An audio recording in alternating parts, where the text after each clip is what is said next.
continue with that. But these are like, it was in the video, but I didn't really like kind of understand kind of how impactful they'd be until I was messing around with it, especially for leveling. I'm going to be right back. I'm going to go check and see if it's actually skills streaming. and an extra layer, because especially so there's 16 of them, and you can have 2 of them, and they're like a mixture of auto casting skills, proc based things, so like on attack or something, and manually cast in some cases as well. Like I had a tornado that was like crazy. So these seem pretty significant. What's kind of like the plan for how impactful you want these to be, or like, especially at endgame, like they'll definitely like very impactful while leveling. Obviously, there's always going to be a spectrum of usability. Generally speaking, yeah, they're going to be pretty powerful. But you know how strong characters can get. They can generally outclass everything. That being said, for a long way, they're going to be pretty damn useful. And even beyond then, there's generally you can scale the difficulty of the game like hectically. You'll notice like something I think you observed as well. The numbers on the skills are like out of control. Yes, that is because they don't scale with your stats. Yeah. Obviously, debuffs on the enemy, anything you debuff on them does. But yeah, they don't scale with your increases. The reason for that is that I wouldn't want it to be that if you're a spellcaster, you have to use one that's doing a spell, you know, because you generally focus on increases. And I didn't want it to be that, now in order to benefit from grafts, you have to really only invest in global damage increases and stuff like that. It would restrict the character builds too much. So we made them not scale with your character stats. Obviously, again, as said, if you reduce the resistances of the enemy, then the enemy takes more damage, that kind of stuff. But yeah, there's a kind of a lot of them that vary from utility through to just like pure offensive power. They all also just come with stats. So, and yeah, as you said, if you didn't want to, like, there's ones where you use skills and you can use that tactically. You can merge that with some of your abilities, or if you just want to, you know, effectively let it autocast. There are versions for that as well. If you just can't be bothered, that's also fine. And honestly, the worst comes to worst, at the end of the day, they still kind of just give some mods, and that's fine. And they are obviously used to, if you want to get one that just like specializes in harvesting more graft blood, that's also a thing you can do, because those systems are linked. Like the grafts do gain the graft blood, which is what you give to the Genesis tree to give the items. So there's kind of a nice interlink between. I mean, they should really be replacing the power that you previously got from mercenaries, right? Like, if the league needs to give you a something that's going to fit in that power curve, so therefore you can look at it in a similar. They are mercenaries on your back. In a way you could say that. Yeah. That's what I was kind of thinking when I was messing with it. It's like, okay, so we're gonna have 2 of these. It definitely feels like how I was looking at the mercenaries and picking mercenaries that had like 2 really good skills. Right. It was kind of a similar idea. So the design of mercenaries has informed this somewhat. Then it seems. Sadly, you can't gear your arms. No, can't put items can't put on a bunch of rings you on. Some gloves. Tell your arm to hold a sword. You know, that would have been kind of fun though. That would be pretty cool.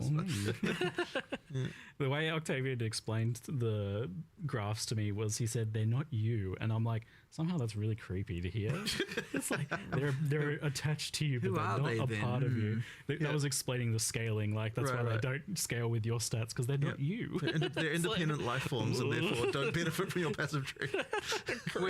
We didn't do this, but we had a desire to do unique ones, which I thought was kind of going to be fun. We might do this later, like going core, we'll do it, but we're like, what if you, and I think it was Octavian's like, what if you had a leg growing out of your back? What does that mean? And I was like, what if you had like a good jacked quadrilla arm or something? Because I was like, you can just have unique ones where they have like just like deformations, and you can have like random, deformed crazy things going on, or like, I think I had a design. I was like, what if there was one that was like converted? You're like, I don't care about the league. It converts all graft blood to gold or something, and it's a kind of like cursed pirate treasure arm or something.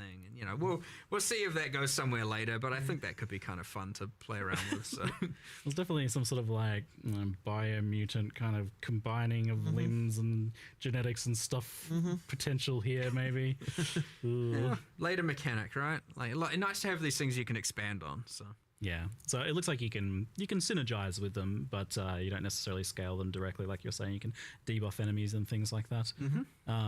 While we pan down to some of our additional questions, I've been noticing some that get mentioned a lot in chat that will kind of transition over to briefly. So WASD gets mentioned a lot. Like, if that's something that's planned for Path of Exile 1, if it's feasible, what goes into so that? in order, it's a pretty big deal. In order for WASD to happen in PoE 1, we need to get the rigs from PoE 2. In order for that to happen, we need to finish moving all the microtransactions over, which has definitely been a bit of a slow task that we kind of need to get through. Yeah. And so effectively, it would be like we do want to do that at some point, and then after that point, we can make WASD for PoE 1.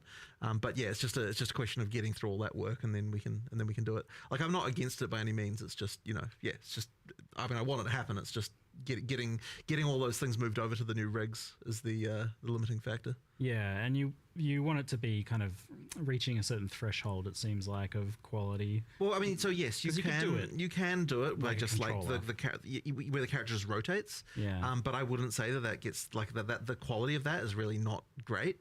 Like, I don't think it feels good. So I kind of want to do it with the proper rigs that we get. And look, that would be so beneficial to everything anyway. Like, we're highly motivated to do that because it means that we don't have to rig a bunch of stuff for the old rigs anymore, which a bunch of artists would definitely appreciate. So yeah, like we will get that done, and then but yeah, it's going to take a while. Like, it could be quite a while. The biggest benefit from the rigs is just that we're going to then be able to actually do a lot more new skills. Animation in PoE 1 as well that actually use new animations, and it's not going to be an absolute nightmare to try and make. So that's going to be epic when we actually get to that point and can just be like, okay, floodgates open, let's go and make a whole bunch of new skills that are using new animations. Because you'll notice, even though we have a bunch of new skills in this patch, it's all using the existing animations and different means of delivering it. So generally speaking, we have kind of your spell projectile, spell AoE, spell buff. They're kind of separated into all these categories. Yeah. And so when you generally do a buff, you just use the buff one, and AoE use AoE one. But as a result, we don't have just cool bespoke things where you do a flip while doing crazy stuff like that. We're not going to be able to really get that in PoE 1 just because the cost is insane to animating that. You're going to do that on 7 different characters, 7 different rigs. That's also pretty cool. Weapon sets. Yeah, with every single weapon set.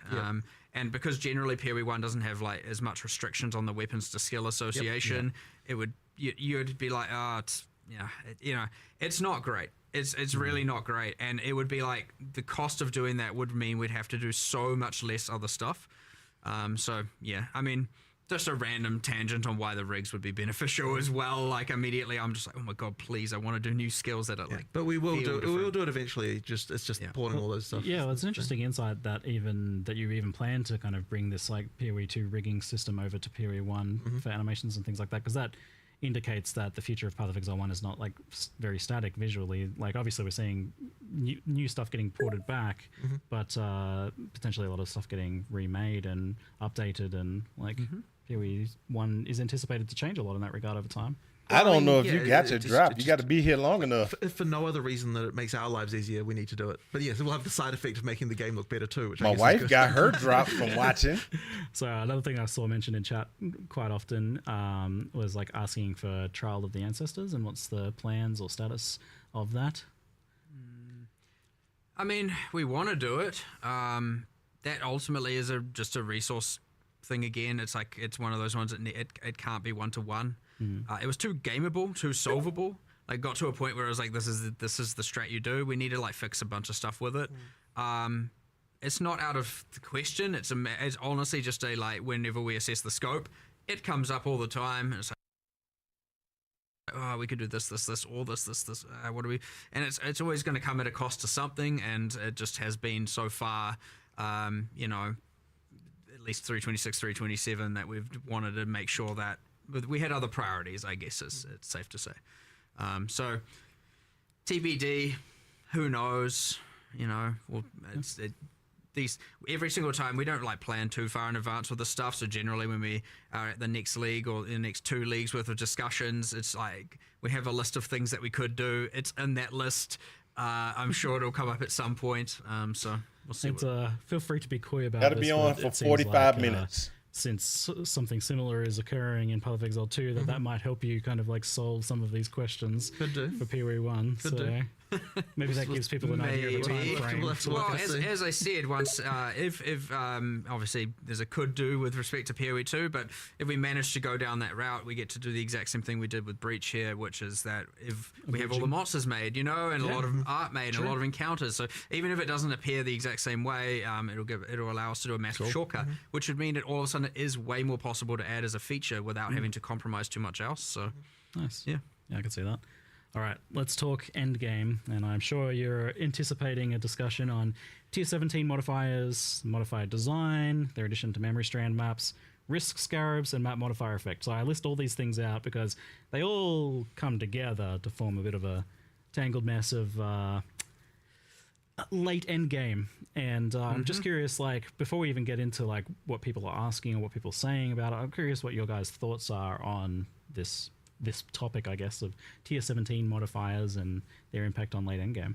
I mean, the main thing I'd say there, like just as an overall view on it, is that like T17s, there's this tension between, like, it is not a good place to be when there's a tension between what players are enjoying and what the thing we want to try and do is. Like, that's like a problem that needs to be resolved. So effectively, it's like, what T17s are supposed to do in theory is something that we want, which is to say, like, that like you get something that you don't necessarily like want to have to play against, and like you have to actually, and you have to deal with it or come up with a way to get around that.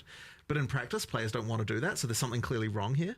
So something does need to change, but it's a little bit tricky to come up with something that we want to, like, that both sort of satisfies our desires for like like interesting challenges that are different each time that you play them. That like all that there's like new and interesting things you encounter, but yet also something the players actually like. So there's a problem for sure. So what is your desires for Tier 17 maps? Like, what do you want? Well, as I said, I don't think that's it's true. T17s are bad, such. and I'm it's more very of a happy desire that you they're have, actually thinking like, about like interesting combinations of it. mods happen, and they're like, oh, this is a new challenge I have to rise to, and like, how am I going to deal with this and that kind of stuff, and like that's something that like in practice players aren't like really liking.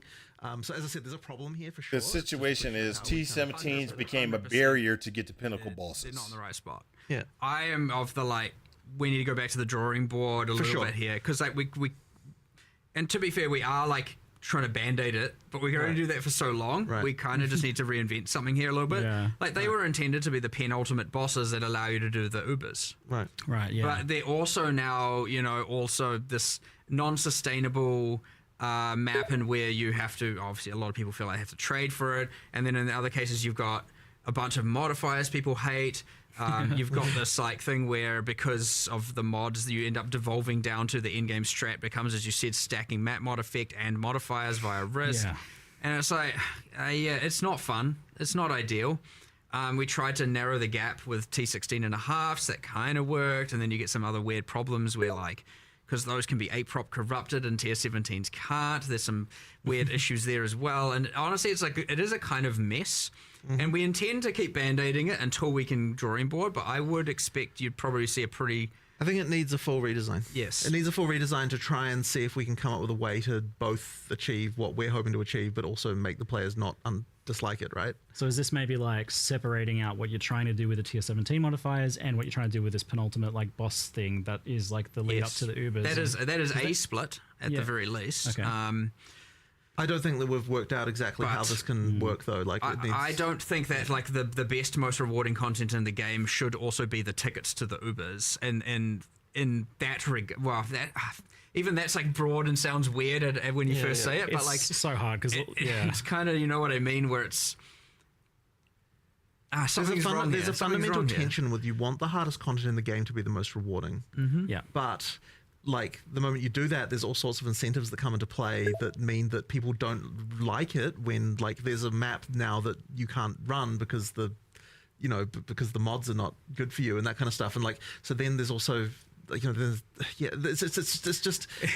a problem. It's a little bit of a mess of problems. It's a problem. Any individual part of this I look at, I'm like, well, this is actually okay in some circumstances. Right. Like, it's okay for there to be some modifiers, maybe that. Like, I'm sure. I think you guys feel the same way. Well, see, it's okay for there to the be some key to modifiers it that are is like stopping what they're doing. So don't make it as a barrier to get into pinnacles. You could make it as you can get to pinnacles a lot faster by going through them, and you get a lot more rewards by going through them. But right now it's a barrier. Just you might as well all stop.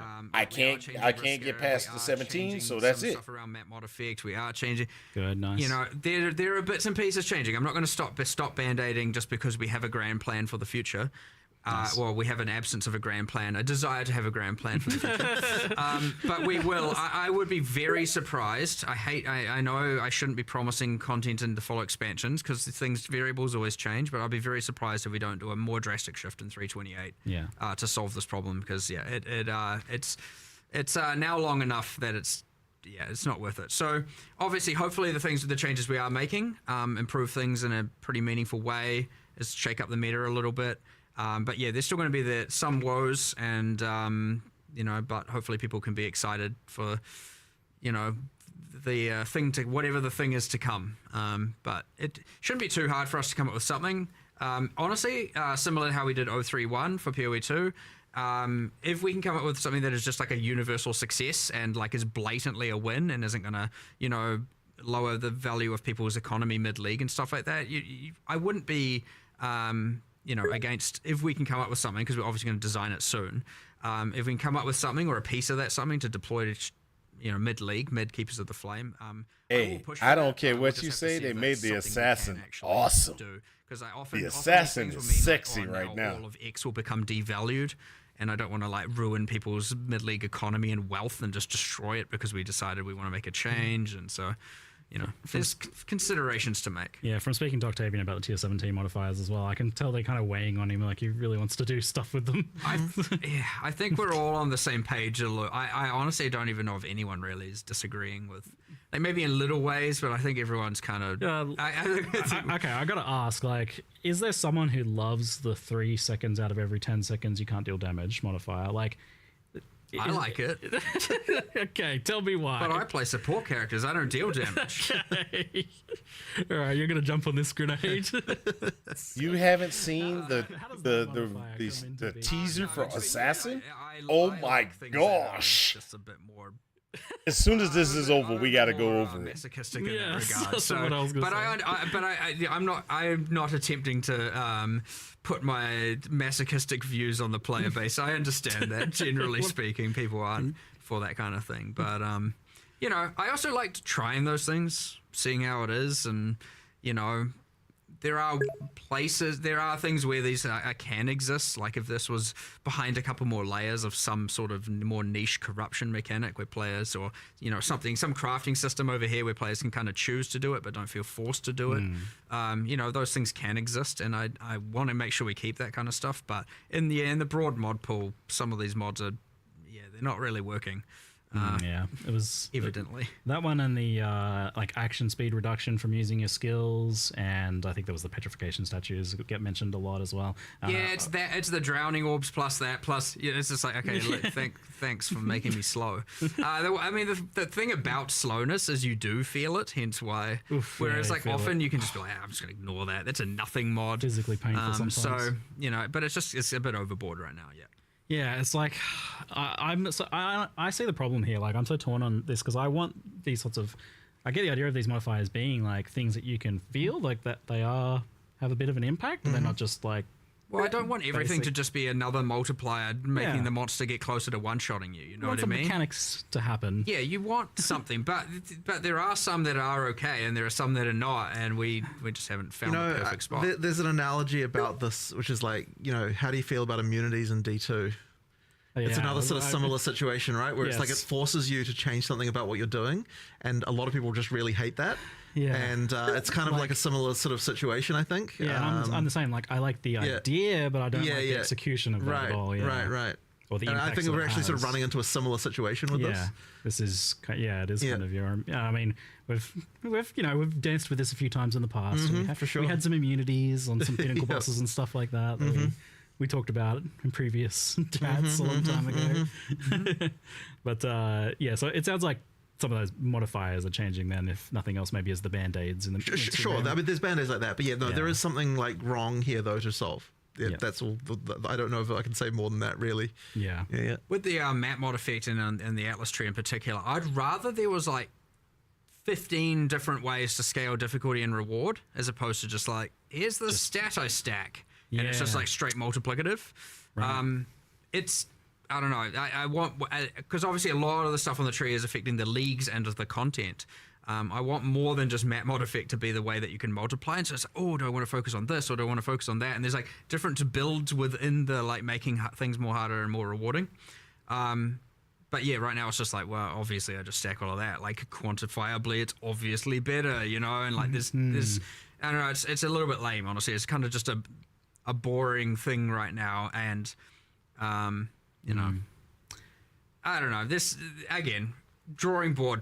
100% back to it, revisit it. I'd be surprised if we're not doing something for 328 as much as I told myself I wasn't going to promise following expansion content, but you know. There's some patch notes coming out later today.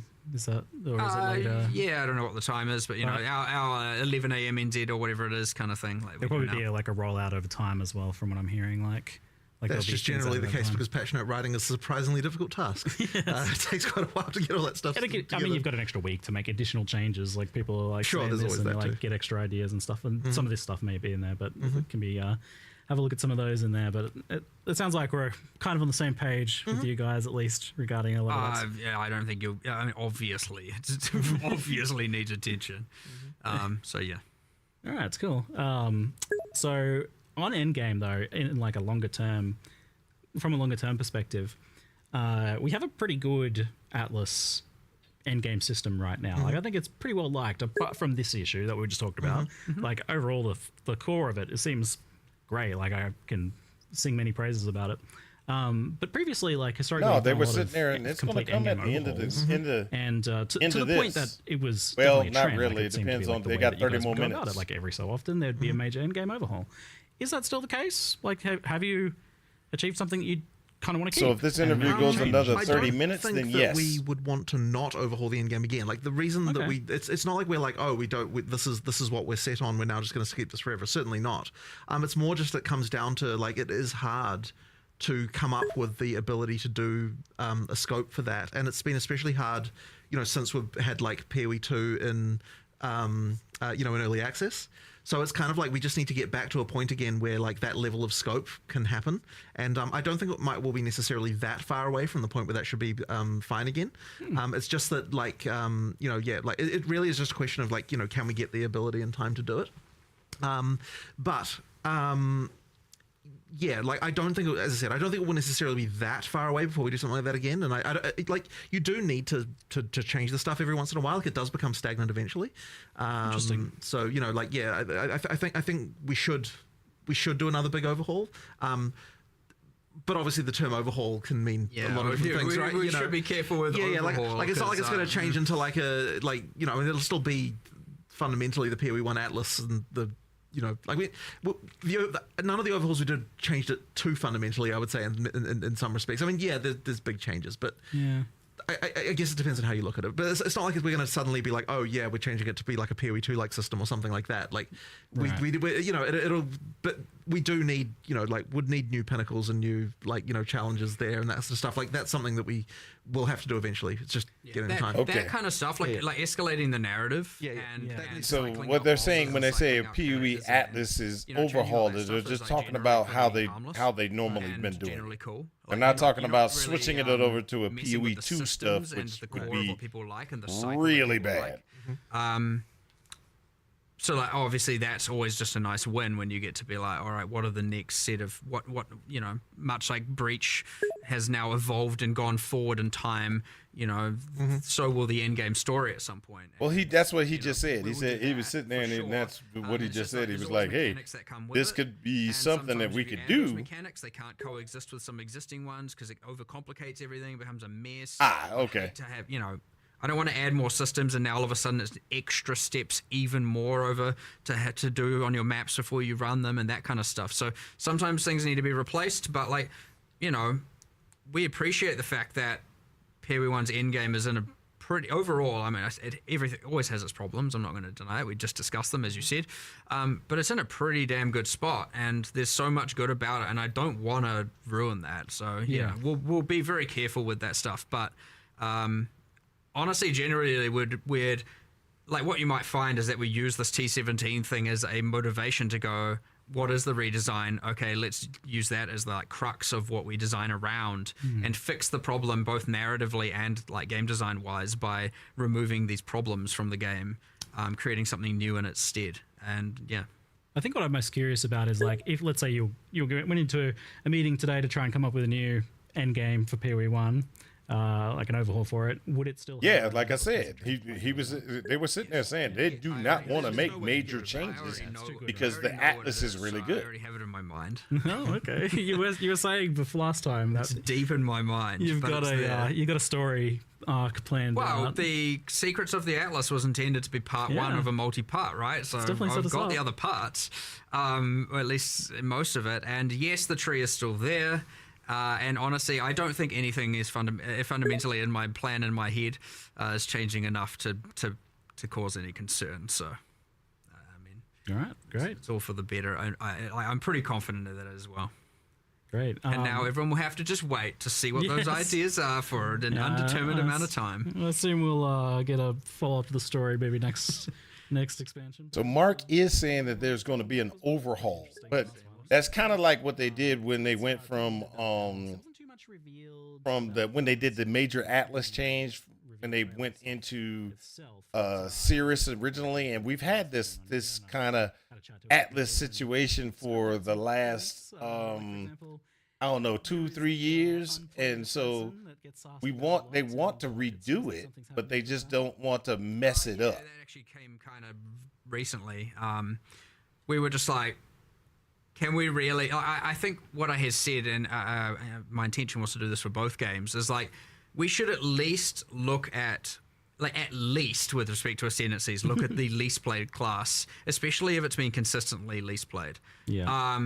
And make sure that that's on the radar and getting some level of improvement.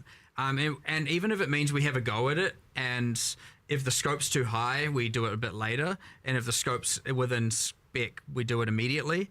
In this case, we looked at the Assassin. It was like 40% lower, at least on the primary leagues, it was like much lower usage than even the next class. And then, so it wasn't doing very well. And it's been the case for a little while. So we were like, look, let's just do something. Like, it was better than doing nothing. So obviously we just put together what we could over a couple of days and kind of mix and match. We had like 3 or 4 different iterations, and it came up when we were looking at it. It was like the whole you have the interesting thing, you go and look, you look at the class, and it's like, why is the ruthless poison node better than the non-ruthless poison node? Weren't the classes on ruthless meant to be a bit weaker? And then it was kind of like, oh, okay, well, that's a thing we can maybe draw inspiration from. And we just did our whole like process for Amazing. that. But yeah, so we teased that last night, whatever the time zone is. Hopefully people enjoy it and play it. I will get you the view of what Assassin has gotten. Not necessarily change, because it depends on the scope a bit, but we at least give it a go of making sure we look at the worst class no matter what, even if Ascendancy classes aren't part of our, the package of things that we're wanting to improve. Because sometimes we do a focus on the Ascendancy classes, other times skills, other times this, other times that. And but I was like, okay, it's like, this is pretty bad. Let's do something about it this time and see if we can be consistent with that. No promises, but we'll try. And there's a little bit of a wild card in the mix here with Bloodline Ascendancies. So just to clarify, these are Ascendancies on top of your original class that you can choose where to put your points. Same point pool. And the reason a lot of people ask, or immediately are like, well, why don't you give separate points like Affliction? And the real reason is combinations are great, but also I didn't want to have to water down the power of the points. That's too much power creep, like to add to a character to be able to give trees at large. And so there was that interesting part of it. The other second part is that we wanted to make sure that there weren't enough points that you could put all 8, at least generally speaking. So you'll find most of the classes only have 1 to 3 notables, kind of up to 6 points worth that you can spend. Yep. And this is so always, no matter what ascendancy you are still matters. I didn't want to just make it that literally the entire game, no matter what base class you are, where you start on the tree, is the same. If it happened to be that a certain bloodline was OP, it's, which I'm sure one of them probably is. And all of a sudden now every single person is just this one thing. I wanted to be like, nah, I think we we want to do a feature that adds as much in-game build permutations as possible. Yeah. Well, and also what's cooler than just being able to take the powers or learn the powers of your favorite boss for the purpose of a fantasy. Let's mix and match these things. And now you get this cool, like, okay, I'm a Templar. I'm all about, holy powers, but I'm also going to embrace my dark side over here, or maybe the ways of the Asmiri, and you get like a freaking Ashabi Guardian thing or something. Oh, sorry, I've got support classes on my brain all the time. So, you have your Slayer something, So, the permutations honestly are endless, and obviously metas are found and builds are created and all of that. But what we obviously find is that, there's a few awesome perks here that I kind of like. Is that we can add motivation to doing certain content that otherwise you wouldn't normally do. That's great. We can add this for future content very easily, right? There's probably other bosses that you're like, oh, we can do this and this and this. Like, it's very easy to expand this and take it away. And the reason we're able to do that is because it is an in-game feature. It's not like overcomplicating the campaign and that player's experience. Like, you wouldn't want a second class in the campaign. People were like, holy, I've already got a tree and I've got this tree. You mean a third class? A second. It's like, I've got too many classes. There's too much stuff going on. So being able to keep it in the in-game is an in-game unlockable thing where we can expand this feature over time. Now, all of that, of course, is under the assumption it succeeds. Again, we'll listen to the feedback, check what players think about it. But assuming it does well, again, pretty high confidence. Yeah, it will remain and we'll keep expanding, keep extrapolating, keep changing. And then it's yet another lever where we get to add so many different builds, because one bloodline being able to then be paired with all, 19 ascendancy classes is just like, all right, we've got a lot of stuff going on here. A lot of different options, a lot of cool things you can do. And I am actually real excited to see what happens here. More than most things, I'm always like kind of excited to see what players do with things, but like here I'm just like, I don't know.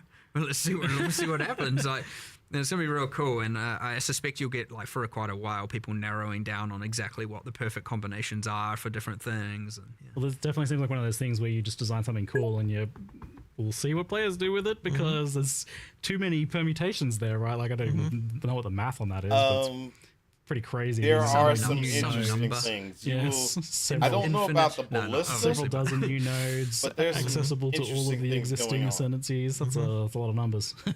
Yeah. I'm like thoroughly excited. I'm gonna just do the whole, like, what boss do I feel like being this league? I'll just see if I can make that work, and then so I'm actually gonna go backwards. I'm gonna pick my bloodline based on what boss I want to kind of embrace the power of. Then I'll pick my ascendancy. Then I'll pick my I'll go from there. I'll pick my skill, and I'll end up a support character. I'm sure. Flavor building on this.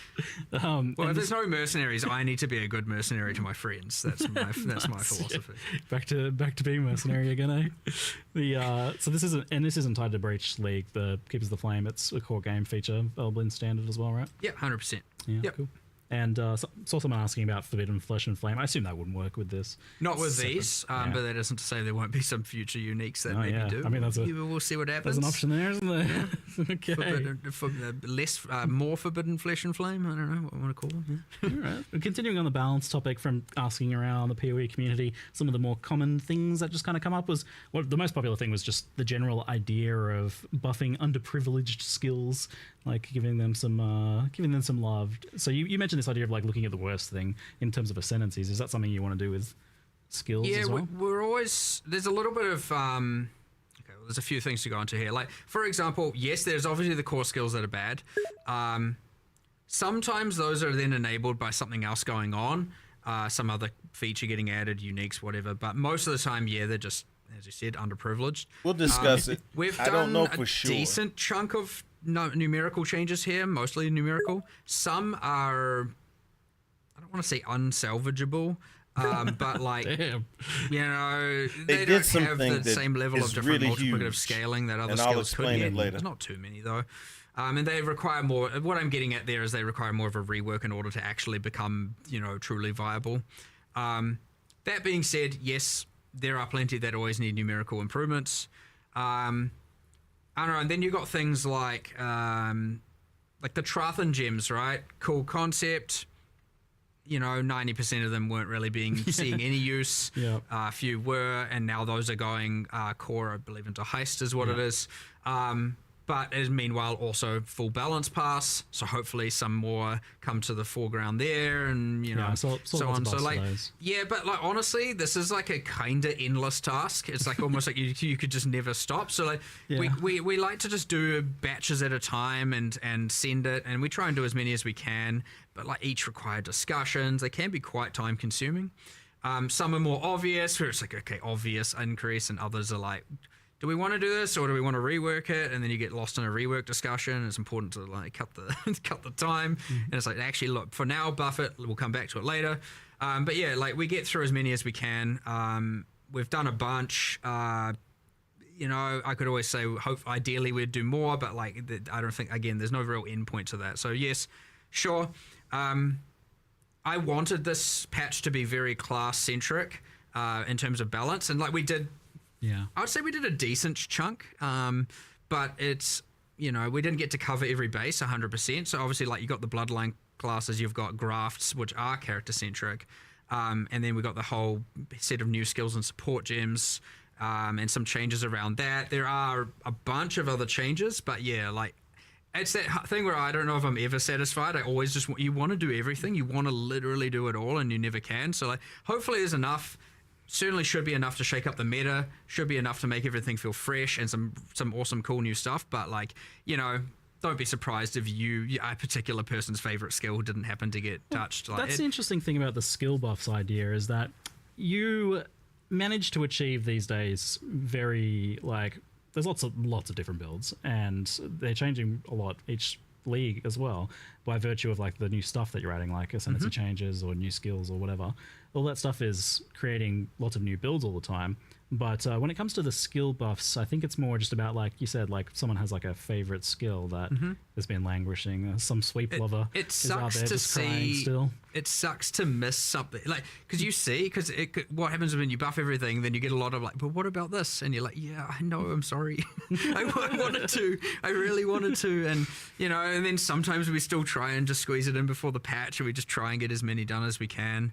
But yeah, like, again, it is ultimately a resource game, and we do as much as we can. We really do, combined with both new stuff to change everything up, bringing like excessive outliers down, and we do try and improve as much as we can. And this time we took it upon ourselves to add a bunch of new skills and supports, and so I don't know, there's heaps there, but you know, it's that thing where a few people are going to have missed their thing, and there's a few, you know, you want to do hand casting, you want to do that, you don't want it to just, I know that's come up, and I think even you mentioned earlier as well, it's just like, it devolves down to often, you know, either Archmage or you know, Ephemeral Edge, and like that kind of stuff being just like, well, obviously, right, quantifiably better.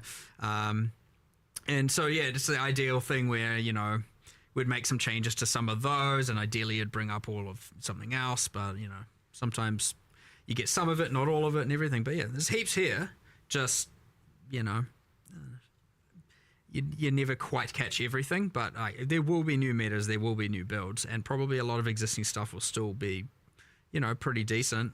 But yeah, there's a bit of nerfs, bit of buffs, bit of, you know, it's how it goes with all of this balanced stuff, really. It's a bit chaotic, but, you know, there's something satisfying to it. But, as I said, you never really fully get everything, and thus you never fully feel satisfied. You kind of answered my question a bit, because like one of the popular archetypes that's come up as being a bit problematic is hand casting, self-casting spells, and usually I think what gets brought up with that is like slow base cast speed, and that in turn making things like echo feel bad, and mana costs being I don't rough think as well. we've done that enough justice, for sure. But it's certainly on the hit list. So we'll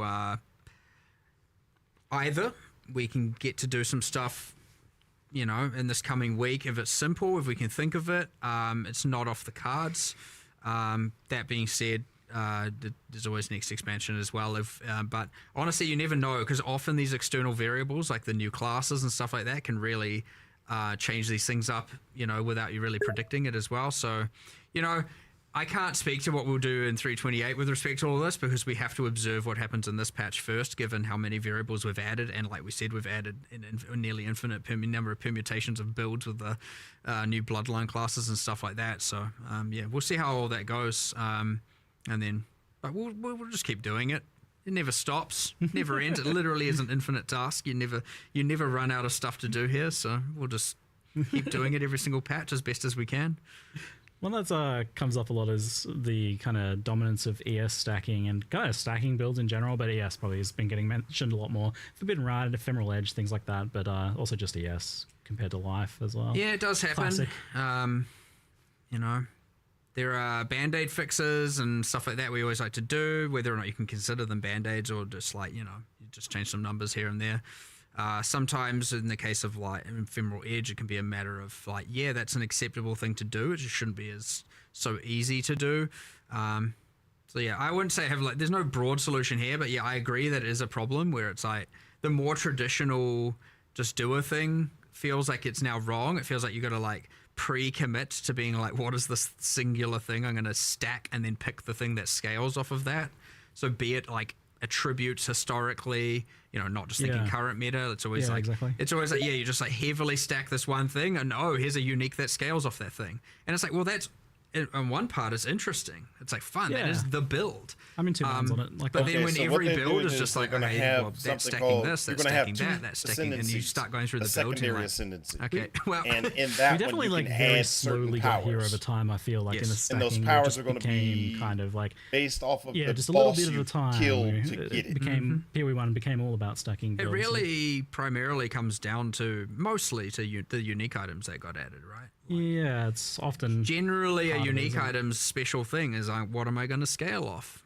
Be it off evasion or off armor or off energy shield or off life or off ES or mana and or off int or off strength.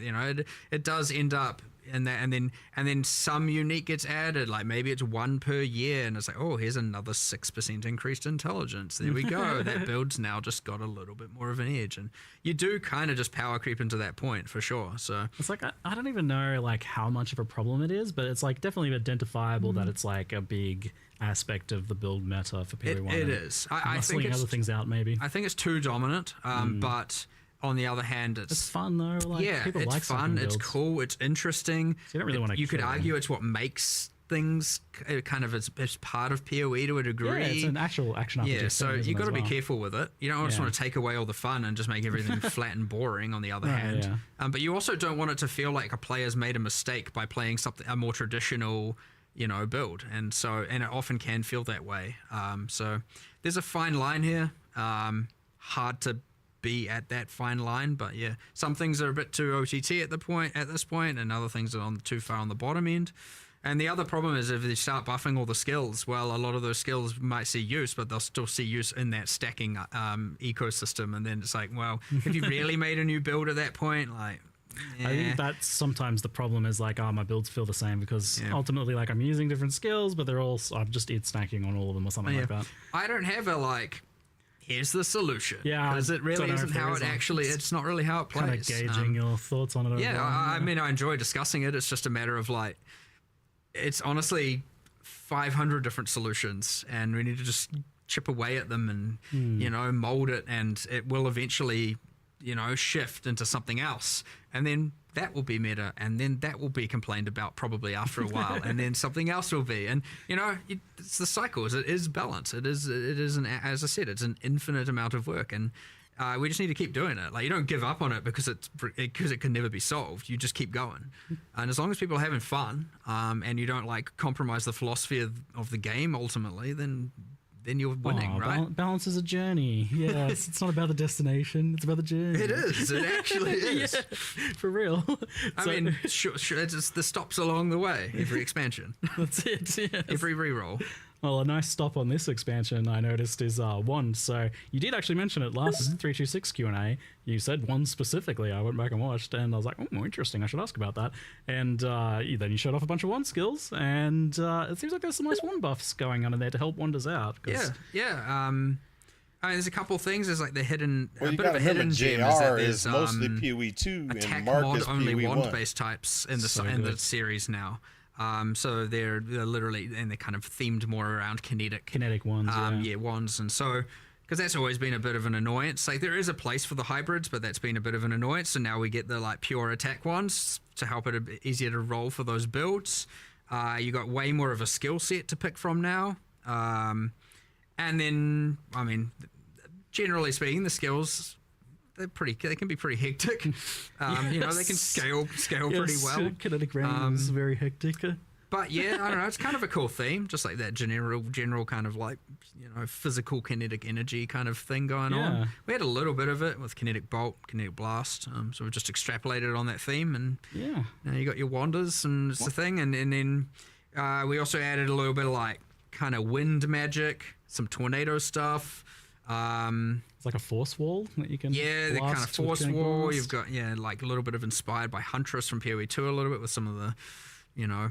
I walked upstairs the other day and saw some QA playing, and I'm like, oh, someone's embracing the tornadoes, and he's like, that's not even half the tornadoes you can make. And I was like, all right, sweet, all right. I was like, yeah, that's PoE 1, and I walked out of the room. I was like, all right. I blasted, like, I went through 4 yesterday on a wander, and I was just like, man, this is so good. I was having the time of my life. Like, oh my lord, the new skills and the wands. And it's like, it's not just the kinetic ones as well. Like, it actually pairs pretty well with the other ones that have like the flat added elemental damage. And it all kind of came together a bit. It's like, oh, it's cool. I definitely, in the past, I just kind of like wrote ones off. I was like, yeah, they're never going to get to wands. It's like forgotten about. It's always been pretty kind of just, it's niche. It's actually an interesting thing. I mean, obviously it was designed before I started on PoE, and I always thought, I was like, yeah, that's kind of cool. Like, that wands that aren't about just spellcasting. It's, you know, they're about doing attack damage. I thought it was interesting. Pistolero style. That's what I like about it. Wands.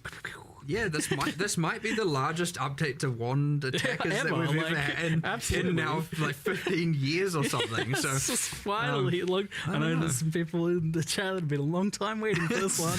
Yeah, you're right. It has been your forever. moment has finally come. It's good cool stuff. Yeah, there's a few other little gems in there as well, like some fire archer kind of things, and there's some that we want to still extrapolate on, but like wands was the main focus. Yeah, definitely a lot of love for wands, and pairing in nicely with the added skills from the hands on your back as well. Pretty cool. Yeah. Lots of fun synergies there. So we kind of touched on it a little bit earlier, but shifting gears a little bit, I'm curious about the long-term development of PoE 1. Like, how much is PoE Classic, PoE 1 kind of like sacrosanct to you? Like, how much do you like not want to change it? Or because, you know, you've been taking things from PoE 2 and feeding them back into PoE 1, and I'm curious, like, is there points you get to where you're like, well, actually, let's not push it too much closer to PoE 2 in that direction, but keep it its own thing? Or, you know, maybe like, actually, let's kind of preserve it as it is to some extent? I wouldn't want PoE 1 to ossify into something where we feel like we can't change stuff. Like, that would be bad. Cool. But sounds cool though. Yeah, but it's kind of like okay, the stuff people that we'll probably take back from PoE 2 is more around the sort of QOL areas of stuff, right? So obviously, you know, people would have been rioting if we hadn't brought async trade from PoE 2 into PoE 1. That's obviously, you know, something required. And so it's been sort of nice that we get to do a little bit of like proving grounds in some cases in PoE 2 for some of those changes to see whether or not it'll be okay. The thing we wouldn't ever do to PoE 1 is make changes that would break what people like about it fundamentally. So there's things like the trickiest parts, things like the way that item drops are and stuff like that. Like, I don't know that, like, even though there are things I don't like about that, I don't think we could necessarily change them either. You know, in terms of, you know, so like there's stuff like that you know, you just have to kind of like let it be, because they could easily break stuff that people really like. It kind of raises the question, like, what is it about PoE 1 that is like, that does need to be kept, that is kind of what makes it feel like itself, that people do love about it? I think that it's hard to even define that, quite frankly. It is, isn't it? Because yeah, like it's a mix of things. I mean, look, the thing that PoE 1, I guess, has become known for, as opposed to PoE 2, is just like the combat pace stuff, like where it's just like ultra fast in a lot of ways. But it's not like there was like a goal to make PoE 1 like that either. It just kind of is. Yeah. And so you wouldn't like it's I wouldn't even want to nerf that about PoE 1, right? Like, it just is how that is, right? So that's like really the fundamental difference. But the thing is, I think actually that the community sees more differences between the two games than what we do. Like, from our perspective, like, you know, it's like there are I don't even know how to really get into this exactly, but it's like, you know, we're just trying to make a good game. And it's like, it's not like we changed design philosophy or anything like this, right? Like, it's the same design philosophy from the same designers. you know, like going on in both. It's more just a question of like PoE1 got a bit out of control and certain few lies kind of become part of its DNA, and so we can't really change that. And so so when it comes down to stuff like that, we'd take from PoE2 to PoE1. Well, it's just like all the things that PoE1 players would like, and none of the things that PoE1 players wouldn't really. I mean, look, that's ultimately we want to be doing. But yeah, I wouldn't want it to be. I wouldn't want to be in a situation, as I said before, where it's like, okay, we're like PoE1 is in some kind of perfect state that needs to be preserved forever. Like, I don't think it's like that. We do need to be able to make changes. So yeah, it's just a question of. I think a pivot with PoE2 out, and this isn't obviously black or white, but PoE1 is. We always had this is still true. We still want to bring in new players. But I would say PoE1 now, it's more important to us to keep the PoE1 player base, the fans of the game, the long-term players, the people who love PoE1 happy, as opposed to going, we need more new players, we bring people in. Whereas obviously PoE2 is still now a growing game. There's a new audience available, that kind of thing. So obviously, we still want people who love PoE1 to love PoE2. That's the ideal world.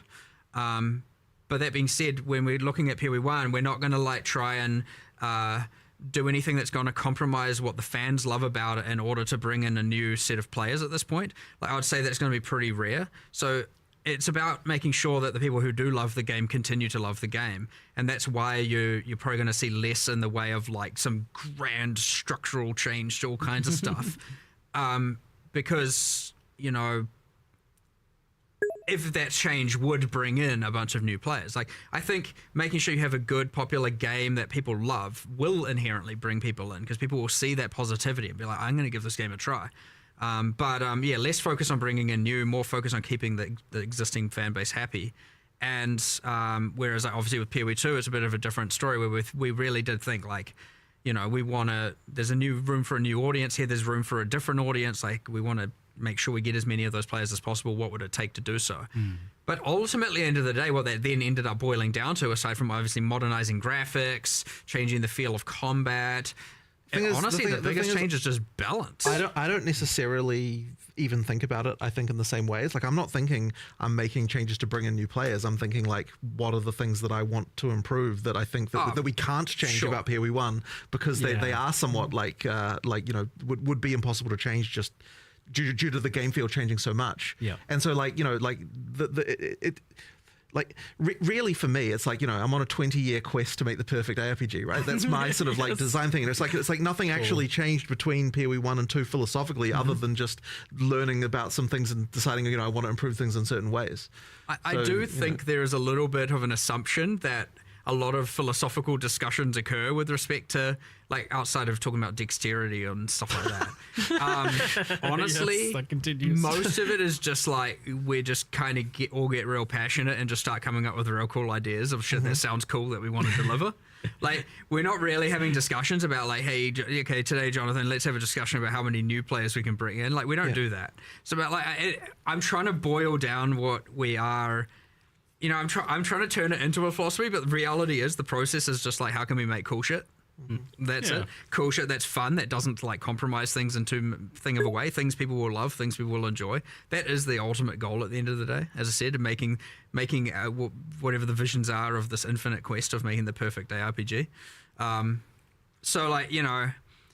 It's always interesting trying to be how can what are the rules? What are we going to change? At the end of the day, it's just well, I don't know. We'll just continue to make cool shit, and that's just generally what we're going to do. And so, I don't know. It's actually a little bit hard to try and decipher that down into a set of rules or something. It's I don't know. If it's cool, if it's fun, if people love it, then it's a win. And it's good that both games have a bit of room to breathe on their own, then, because you can preserve the things that do make PoE1 its DNA, but are objectively limits to what sort of improvements you can make to the game. But I do have an important question for you both. What bonus should dexterity give you? Oh, jeez. got a few hours. See, I know this is every time I come over here, I feel like this comes up. It's been going for a while, hasn't it? Oh, for dexterity. What do you get for dexterity? Yeah, still haven't solved that one. At this point, I just feel like nothing. Just nothing. It's just vibes. We just call it. We rename it to green attribute. Just does nothing. It's an organic attribute. Like, very nice. All right, so still not solved there. So you did mention that asynchronous has come over to PoE 1. It's like, initially I was like, there's almost not a question about that because it went into PoE 2. It worked. Was there any problems in bringing it over to PoE 1? Not really, to be honest. Like, I think it basically. I mean, the fact that PoE 1 got the gold already kind of meant that it can kind of work. But the gold is a thing though. Like, it is because of the fact that the gold is more scarce in PoE 1 more valuable for other things. Used. More used for other things. Yes. Yeah. So we had to do a little bit of balance around that. That's obviously, but also like we do have to go through and assign gold prices to everything in the game, and obviously because PoE 1 has a lot more different items and stuff going on, we did have to go through and do all of that. So yeah, it wasn't just like immediate. We had to consider, well, hold on, people, the gold balance already was kind of like tight, like so. And it's in that spot of like, some people are like, I want more, and you do want people wanting more, and so now all of a sudden there's this extra thing. That's a cost, so we have to obviously account for that. What else was there though? I mean, ultimately, it's mostly just I guess the console. Yeah, so there's like the thing. So console previously had a kind of like trade board thing, which is made pretty much entirely redundant by this. So that old trade board is getting ported over into this system now. So that's we're actually deploying that. Just a fun fact. We're going to make a post about it, but we're deploying that a bit. The removal of that a bit early because we need. There's like a thing where we have to get rid of it before the new system is put in place due to just like database migration kind of territory things. So we're doing that like a couple days early to remove the console trade board, and then a couple of days later 327 releases. So there'll be a little bit. We'll do a whole post about that, just about what happens to those items. You don't lose your items; they all get put in remove only tabs and all of that stuff. But yeah. Well, I'll tell you, for the PoE 1 only players who maybe haven't tried it in PoE 2 yet, it's been pretty phenomenal. Right. The asynchronous trade is definitely like a massive quality of life improvement and very, very pleasing to use. It's a new era. We have a bunch of UX improvements we still need to make to it. It's got its kinks. So like, I wouldn't want people to think just because it's porting that we're seeing it as perfect. I know people have brought up having save searches. Yep.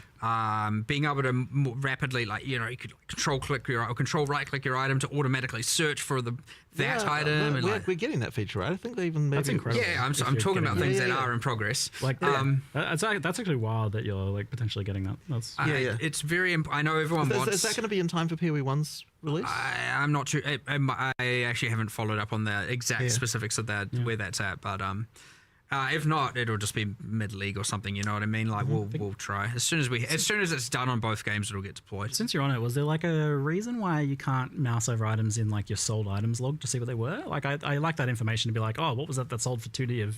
Tried that, didn't we? But it doesn't. I don't see the remember, but it might have been that it would require storing the item, which might have been. We discussed originally allowing that. I think. I remember discussing that before doing it, and we were like, "That would be cool. That would be the thing we want to do." Probably doesn't store it at the moment because it's like a tech thing for that. It's not like. I mean, we could probably do it, but okay, potentially on the cards then. It certainly would be nice. Like I like that feedback as a seller, but I certainly love logging in the morning to all the currency and seeing what's sold for what. But effectively, I think that like trying to improve the kind of price check experience would be the thing that kind of like the next frontier of like in terms of the in-game UI trade search and sort of stuff. The next slippery slope to slide down to? As long as we don't all of a sudden have like stock market-esque UIs. No, I don't think we're not going to get that. Like basically, we have to find a way to do that stuff that doesn't get overcomplicated. Yeah. So like but then that's the tricky part. Like trying to improve that.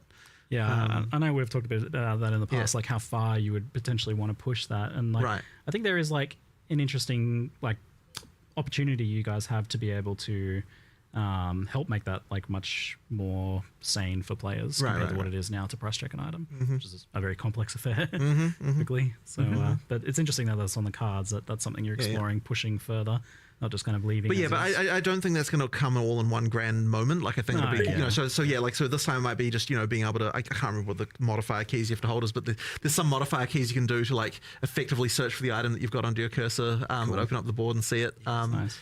I want to. It's like, I got these decent pair of boots. I'll just search for that, and then maybe lower the move speed by 5 or lower the life by 10, and you, or maybe it's just, the thing that you want to get into is because there's all the questions around. Okay, but what if these mods are irrelevant and you don't want to search for them, and like being able to do that right, and skill. Exactly, it's like all of those things that need that need a little bit of UX around them that we will. Yeah, that's what I'm excited about, because with the right UX, you could really communicate that skill in a nice visual, physical way to players, which is kind of exciting. Anyway, slightly getting off topic there, but trade is like, it was obviously a big thing, and like for a very long time, you guys were rightfully afraid of like what would be the economic implications of this? How would it affect gearing and progression? And like, I guess, like, firstly, what has been kind of the use rate of asynchronous trade? Like, how have people been using it? So we were checking on this recently. I think that you got them to look up the numbers on that, and it ended up being around 50-50. Just under half were using the new system in PoE 2 so far. I expect that to go up over time. Yep. Is this like compared to the existing stuff? Or? Well, it's just compared to people using normal trades.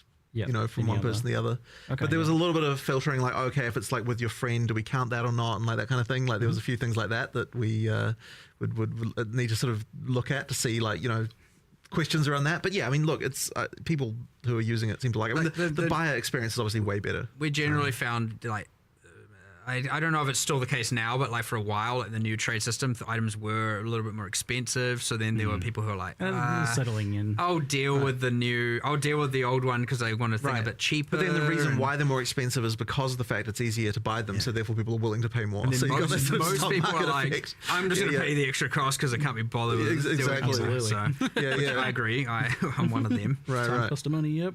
Yeah. But yeah, and it's important to note as well, and I just want to always verify this. If you are a PoE 2 player and you do have your merchants tabs, you have them in PoE 1 already. You don't need to buy new ones. It's good. They are shared, just to reiterate. So what do you think has been the effect on economy and gearing? And like, is it as, you know, I guess as bad as you feel? I honestly want to look a lot more into this, and I sort of suspect that the damage, as it were, that it causes is like quite subtle and harder to appreciate. Yeah. I don't think there's no damage. I think it does matter, and like the things we were concerned about are real. It's just that like it's really hard to kind of quantify that. And I sort of suspect that at the end of the day, the benefits just outweigh that by much higher degree, to the point where like it honestly, you know, like just should have just done it.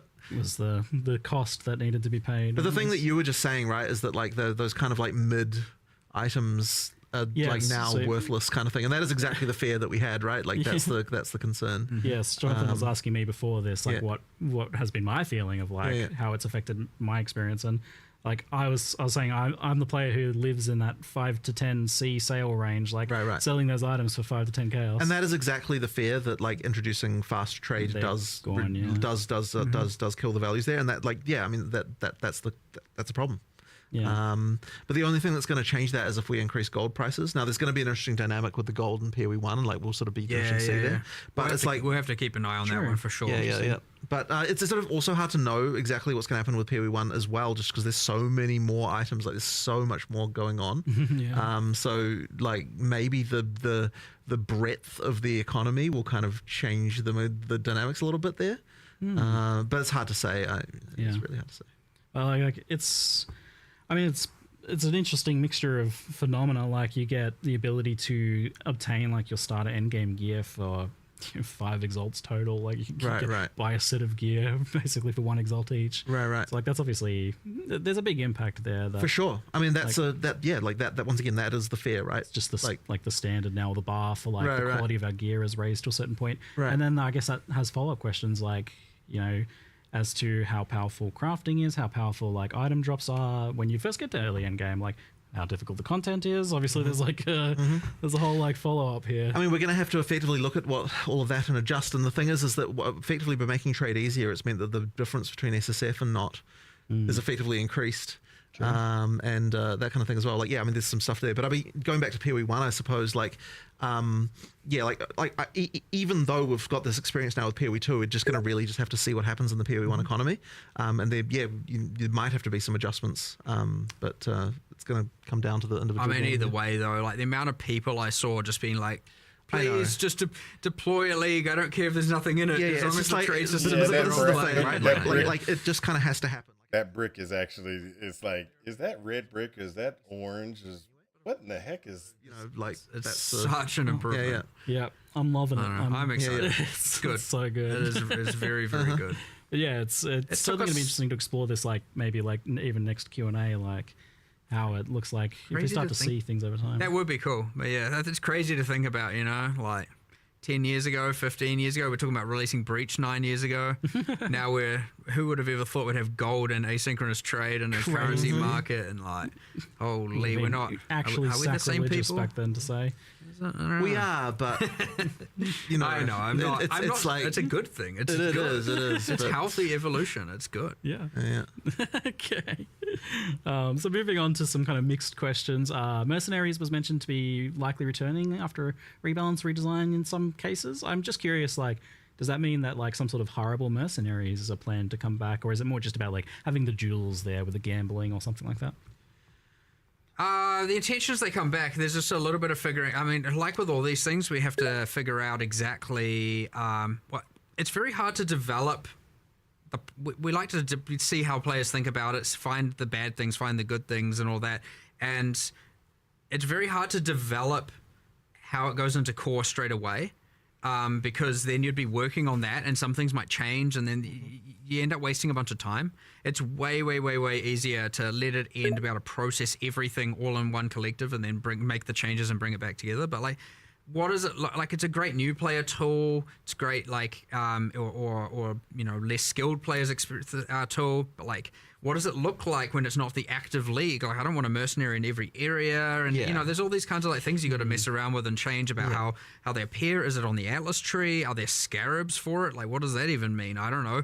And then all the way through to were we happy with how they were itemized? Like, I thought it was too free to just put all the uniques on them without really caring about the downside. Like they would, there's like they weren't balanced quite right. There were some that were terrible, some that were not so terrible, and so there's just heaps of stuff to change. It's really hard to do that when you're in the middle of the league and where you're gathering all that information. So. Generally, when this is what you find with a lot of leagues, you get the league, you get a break, and then it comes back 1 or 2 leagues later because it's given us enough time to work out all those kinks and put it in game. Fundamentally, though, so I quite liked Mercenaries, but I also see it as like the sort of thing that I don't know if I want it to always always have to hire a mercenary. Yeah, I agree. Well, it would be mandatory, right? And that would be and then this is the thing with additive power like that as well. Is like the moment you've got that, well, what's the reason why you don't do it? Yeah, and that's answering that question. I think is like so that's part of the trying to figure out. Then you'd have to have a reason. If you had a permanent mercenary and then permanent grafts and exactly. we now have to start watering down the power systems. Exactly right. There's questions there. But I think there should be a way to bring them back, and you just need to find the right way to do it that doesn't involve everyone has a mercenary all the time now, which is fine in a league, but I don't think fine for just the game overall. Yeah, so I imagine it. When it comes back, it'll be some sort of more like limited or maybe. Honestly, it's hard to say. It's hard to say at this point. Mercenaries coming back is going to be everybody has to have a mercenary. Let's just be honest. An ascendancy or something like that. Right. But I mean, it's a cool design. Like it would be cool to have them back in some capacity. Yeah, no, for sure. I'm sure they will come back eventually. It's just how. Yeah, we already said they were, so they are. Yeah, you promised when you said mercenaries and then the graphs, and I was like, what's that game with the giant rolling ball that just sucks up all the entire city? Like I was like imagining Exiles just kind of becoming that over time. Yeah, no, would have just turned the game into just like everyone's an auto bomber. Yeah. With all their just like league mechanics just killing everything for them, Katamari, thanks, Charlie. That's the one. Yes, giant Katamari ball exiles. So we did touch on gold. That was good. Heist is mentioned as getting the Trathan gems added to it to give it a little bit more. It got some nice quality of life improvements. But something that I saw that was an interesting question was So at one point, Heist had these like extra modifiers you could get on contracts to like make them more interesting, and they don't really have anything like that. And I would go so far as to say right now, Heist doesn't really have any decision making. How do you guys feel about the state of Heist overall? It's not good enough. And this is the part of the problem is we were having. It's like, we want to do this kind of like mid to grand rework for it, like make it better and change this and change that. And then that was honestly what was holding up that QOL change, where it's just like, because we also were like, we'll design it out such that the rogues don't have the levels, and it was waiting on that, and I was like, okay, look, at this point, it's been too long. We don't know when we're going to be able to do this. We can't say with certainty, because again, the same resourcing limits, the same argument as Charlie. The answer is the same as everything. We have to pick our battles. There's more battles than can be fought, and so and the same thing. I was like, okay, well, look. If we're not doing this anytime soon, then yeah, we should do this QOL change, and we'll make little incremental improvements to them all the time. But yeah, it's one of those ones that needs some love for sure, and it'll come eventually. We cycle through everything eventually. So yeah, I mean, I just can't win. I don't know. You never know. You never know with these things, because we assess the battles every time, and we try and pick the best fought ones. And I know there'll be some people who are like, Heist should be your number one priority battle, but like I don't think that's the majority vote right now. So we try and make sure we. Heist is a tricky one because like I think it always suffered a bit of an identity and mechanics issue as to like, what is it supposed to be? Is it a stealth thing? Is it a just run through as fast as you can? What's the decision making? For sure. Wow.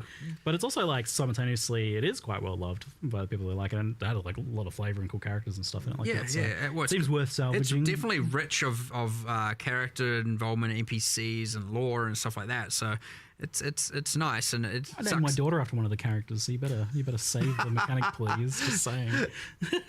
Who was that? Was it Talina? I was going to say. I was going to suggest one of the crazy character. That would be an interesting name for my daughter. Well, I don't know why you named her that. That's your choice. I'm a fan, okay. It comes up every now and then, of course. Campaign and leveling. At one point, I think like Path of Exile 2 was kind of like the thing that people were looking for to help save kind of the campaign experience for PoE1. But obviously it's a separate game now. So. Yeah. But you've done some nice improvements, like adding new things and doing a few little streamlinings of earlier acts. Is this something that you're still looking to continue, especially with the context of you're saying that you're like not really beholden to trying to seek out new players now, so it might not be as important as it once was, but I would argue it's more important. Interesting. Because those campaign changes are what helps it keep fresh for people who are replaying the game. True. It's actually it's way more important for the existing players. So yeah, it is something I do want to keep doing for sure. Great. I liked the adding things, like different things happening in different zones, and you can kind of restructure some of the areas a little bit and add a little thing here and there. I like doing all that for sure. So yeah, I would expect to continue seeing things. I don't think we have anything particular in 327 for that, but it will, at some point we'll certainly be doing another set of things, and we'll try and keep that up pretty consistently. If not on a patch by patch basis, at least like, every year you get a certain set of them and stuff like that, just to help it feel a bit fresh. I also like the things you just get to integrate like some other random league into the campaign somewhere in a few areas. It's like, these areas are being overrun by X or something. It helps it feel a little bit cool, and the world is changing, and it's not just this static thing all of the time. So yeah, I like the deeper integration of league mechanics into the campaign that you've been doing in PoE2 and to a lesser extent in PoE1. It's cool. That's good. It's a good way to introduce that stuff to people over time as well. Did you ever have like a crazy fever dream where you like dreamt having like a league where you have some alternate leveling experience besides the campaign? I know that's never been a. That would be a bit of a tricky one to do, honestly. Yes, I know. Yeah, I don't know. I think I'm pretty sure that has been something we've discussed for a very short amount of time, a long time ago, but don't know if we could really. I've had some fever dreams about it, but I was just trying to remember what it was, but it couldn't work. I just remember. Because I know, like, people ask about it every time, and I'm like, I guess I'll ask in a creative way this classic question of like, another way to level for the people who just don't like the campaign. like I know that you guys just want to make the campaign as good as possible. Like the answer is always we'll make the campaign better. Yeah. But then I thought, like a league as a throwaway thing wouldn't be that permanent problem that you have. I don't know about that one. Yeah, I don't know. Interesting. That's why you don't want to give something that's The problem is they'll like directly compete, and one will clearly be better, and then everyone will just do that. You can just make it really awful, and then they'll be like, "Oh, you're great, right, yeah, great plan. Let's just make some terrible content. No one will ask for it ever again." Cool. What is it? Incompetence. Yes. No, I do want to keep making it fresh, and again integrating. I want the leagues to integrate into the campaign better and feel unique. Like, I don't know if you've noticed. It is a thing in PoE 2, and we're going to start doing it in PoE 1. Every single area for Rise of the Abyssal has a guaranteed drop that drops from the chest. Yeah, it's great. And I don't know how many people actually know this. I know it's not a secret. The racers know. Yeah, and then like I think like for example, the Molten Vault in Act 3 has a guaranteed unique drop for the first time you do an Abyss there. Yep. And so you get to do that thing where you get to like, and I want to make sure we're gonna do this. Does that sound like Last Epoch? Where you get like a kind of extra handcrafted guaranteed drop that we pick. Cool. For each area in the campaign. So there's a little bit of like, what's it going to be in this area and this area? And so, it'll help ideally if we do our job right, not just like be like, I'm going to skip every single area, get to endgame and then care about it, which is still a fine strategy, by the way. Go for it if you want. But I don't know, maybe you'll second guess some of it now and you work out what areas you want to do. I like that, but I want to make the active league feel more important in the campaign as well. So as much as we can do to strive towards having that be the case. I just got one thing to say. Please fix my OCD. I'll try. They're trying to steal LE's thing. You got a particular chest, you can open it, and it's guaranteed to have this item. A lot of people want to play the new league in the campaign, and so we should take every motivation we can to try and make that happen, and that way the campaign can feel more enjoyable.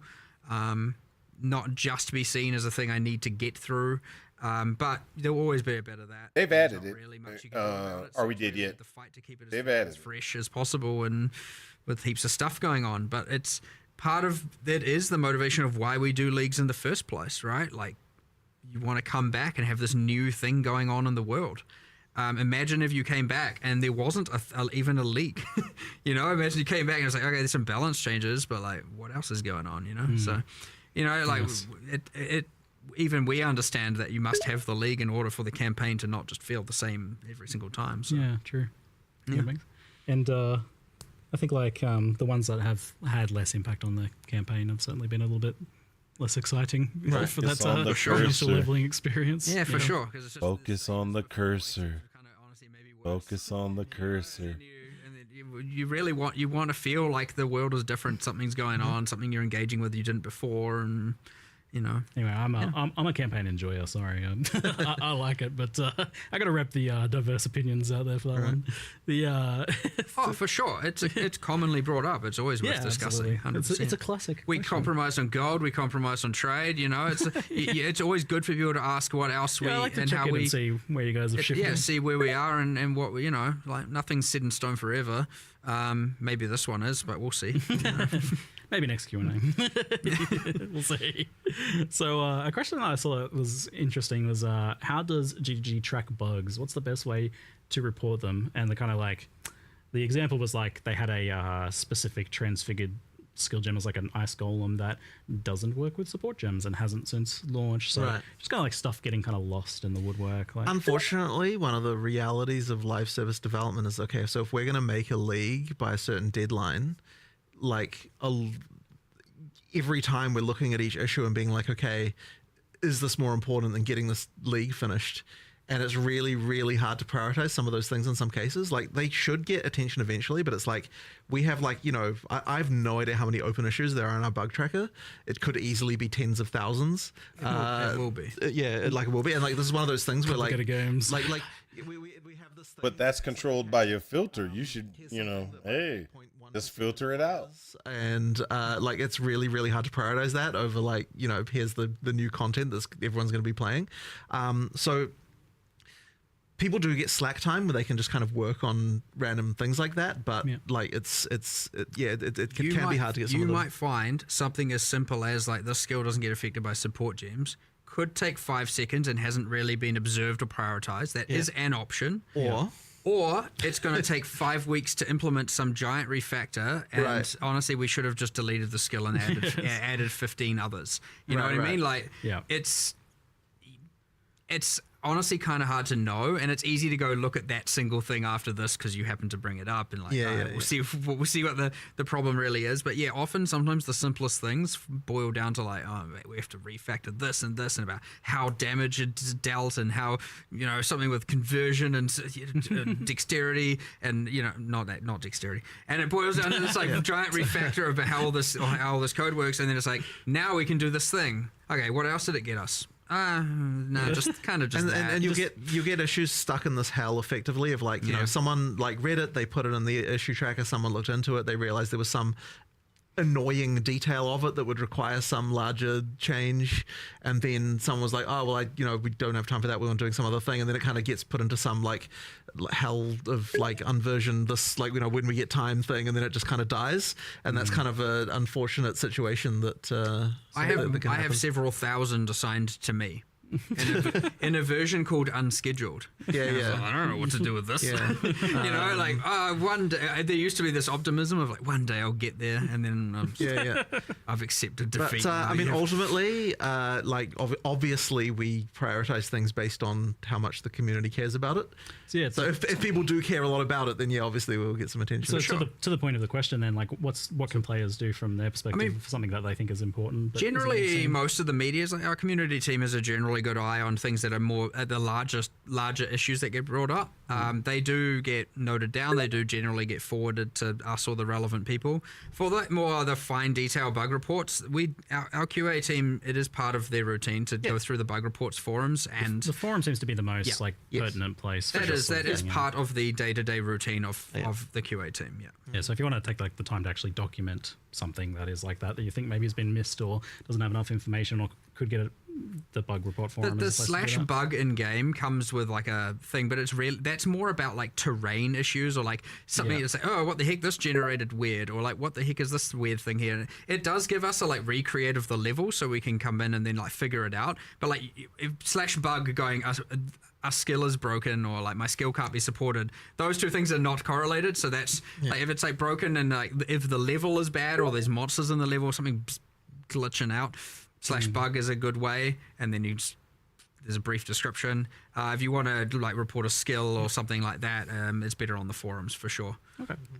A couple popular requests. See, they told you. Tab, and also kind of tangential to that was like more affinities. Is this something? You said dual stash tab. I thought you meant as in two stash. I was like, well, I want more stash tabs in my stash tabs. You had the quad one. You want I want a halfway between that. It's too much. Okay. The item's too small. Duels. Right, I got it. Okay.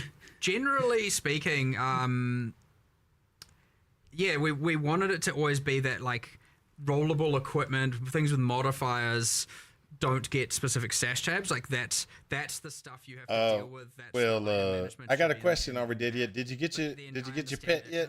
Technically compromised on flasks and bits and pieces, and it's like a little bit of a gray area.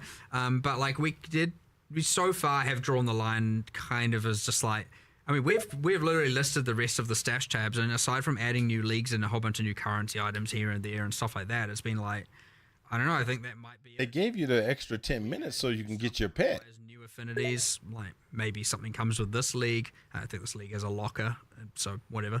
But then it's like, I don't know if we will ever really add them for the equipment. I don't want it to be that you literally can just control click. Well, people have their dump tabs and different methodologies of doing that stuff, but I don't want everything to just auto sort. people may disagree with me, and fair enough, you can. But that is ultimately how we want it to be, where it's like there is at least some items you're kind of looking at, like especially with mods. Like obviously with the currency, you know by the icon what it is. With an armor, you want to look at it, see what the mods are, and then make a decision. And sure, a lot of people put it in a tab and then look at it later and make the decision. And I understand with the trade system before, what actually people were doing is just dumping it, and then if they get spam for messages, then looking at it. You know, there's stuff like that. But yeah, I do want to make sure that you actually are reading the modifiers, assessing if it's a good item, and then making decisions on it as part of your cycle. And you can work around it. That's up to you. But yeah, the moment that everything is just like somewhere, and you're just like, all right, and do you even know what you got now?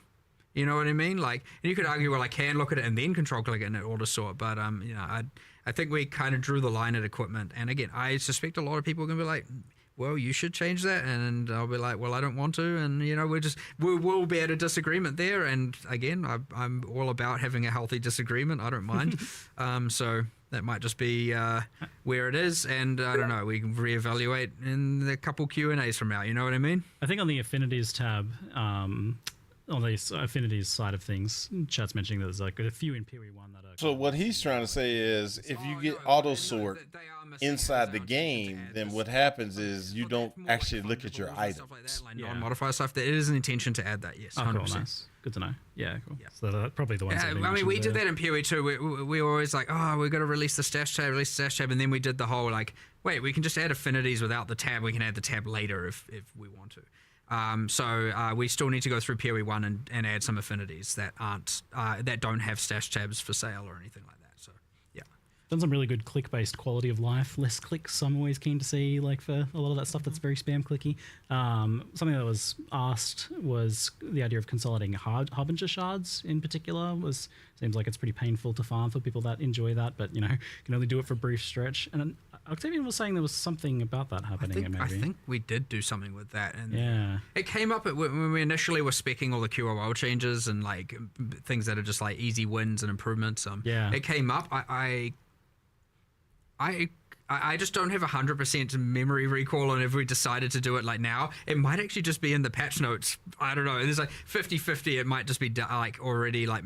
I think what we do is drop less of them, get rid of some of the bad ones, and drop more of the good ones, but like fewer overall stacks.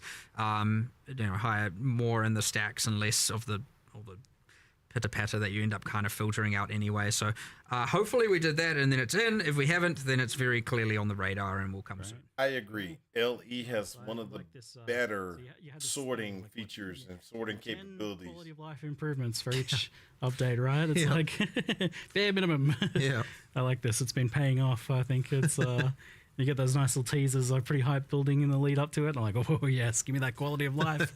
It's very important for a game again with so much replayability and people coming back and playing that you just start you remove a lot of this friction. You don't want to obviously make it frictionless, because some of the fun comes from a little bit of friction here and there, in some regards. But like, there's things where it's like, you know. Yeah. This obviously doesn't need to be this way. It's all the little things that erode your enjoyment over time. Yeah. And honestly, there's a little bit of a time factor to it. It's like the longer it's been in, the more like it's like, okay, at this point, come on now. We've added some other like friction and something in some other way here. We can take away from some of it over here. You know, you don't want it to become a spreadsheet. For sure, but at the end of the day, you don't want it to just become, as we add more and more features, more and more content, it's going to... Everything will have their little thing, and it's going to become growingly more annoying over time. So it's important as you add some things that require, you know, manual intervention, you start removing some of the other ones and streamlining them, and it's because the game is so replayed for so long. It's really, really, really important at this point that we are addressing as many things as we can per league to make sure that, you know, you don't just get a build up of, you know, annoyance over the course of a long period of time. Yes, and my hands are very much thanking you as well for a lot of these changes. Oh, yeah, good. Sweet relief. I mean, those ones are always a good win, but like some of them, you know, like the Spectre thing and, you know, the heist thing, there's so many that are just like, I mean, they're not... Are they QOL? Yeah, kind of. I mean, they do improve quality of life to some regard, but it's honestly kind of balance as well. It's just like, you know, it doesn't need to be this way anymore, so let's just change it. But yeah, I don't know. We try and think of as many as possible. I love my bingo cards.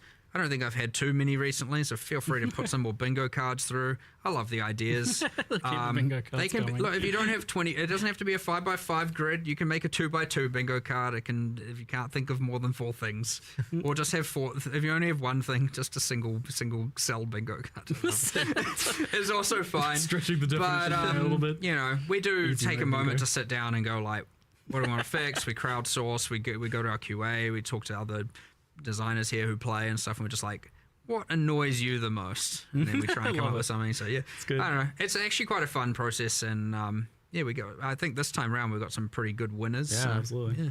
Oh, I mean, asynchronous trade, not to mention. Yeah, I mean that's the big and obvious That's the thing. big But one, yeah. Woo-hoo, pretty nice. So, thank you very much, guys, for the chat today. I look forward to playing some more. problem. And good. we'll see you fine, folks, in 327. Yeah. Excellent. well, thanks everyone for watching. Thanks again, and yeah. Hopefully, you Awesome. guys enjoy the game. See you later, folks. Yeah. All right. So let's just go back to not that one. Close this one. Okay, so let's go back to this one. This is the assassin things that they were talking about that you did not know about. Are we dead yet? They made modifications to the assassin. Now, some of the things that are the biggest one I think is this one. So 40% of physical damage taken recouped his life unaffected by damaging ailments. Oh, this is not the patch note drop. Hopefully the patch notes will be out in just a second. When I went to the main site, I got the Twitch drops. Go back to the main site. Announcement page. There's nothing, there's no patch notes yet. Go to the forums. Hit the patch notes. Nothing but 3.2.6 and everything. So let's talk about Assassin first. Then it'll be out. We just need to figure it out.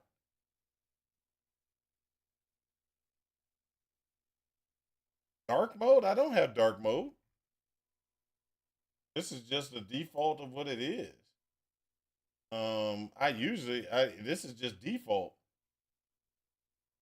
Is there a way to change it? Because I've always just, hey, this is default. This is what I use. I just leave things like they are. Me, I don't do dark mode. I don't do dark mode. Dark mode is bad for your eyes. And if it defaults to whatever is defaults, then that's the way that their website is. I didn't know that they had a, hey, we have a light and a dark mode configuration for our website. Because if they did, then I'd be like, hey, switch this off to a light mode, because I dislike dark mode myself. But let's get back to what we were talking about. You know, dark mode, my eyes are probably some of the best ones. If you talk to anybody at my job, you'll notice that I have probably the best eyes. I have the best eyes because they're like, how do you see that little small text? Well, I see that small text because I got good eyes. But either way it goes, what I'm talking, let's get back to this. 40% of physical damage taken recouped as life, unaffected by damaging ailments. Poison, bleed, corrupt blood, all that stuff disappears. And they still give you the Mistwalker for defense. Get your elusive, and you take no extra damage from critical strikes when elusive. So as long as you're elusive, you don't take any damage. That is huge. The other thing that I think is really huge, they got rid of. You remember that node I kept on telling you is kind of sucks? They got rid of it and made a better node. So you got toxic delivery, and they redid toxic delivery. But what they did was that would help you with big hits at all.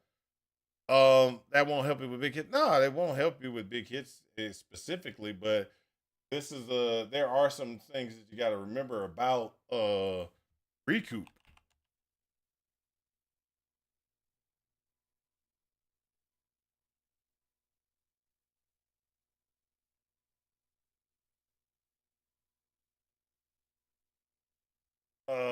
Steel skin, recoup stacks. Each instance is independent. Uh, Mechanics that change how damage is applied. Calculated after mitigating, such as resistance through before mechanics that are changed. So if you have steel skin and petrified blood, etc., that all gets mitigated. Then it goes into the recoup mode. That to me is huge. And recoup is 40% of the damage recovers as 10% of the damage per second. So this is actually pretty huge.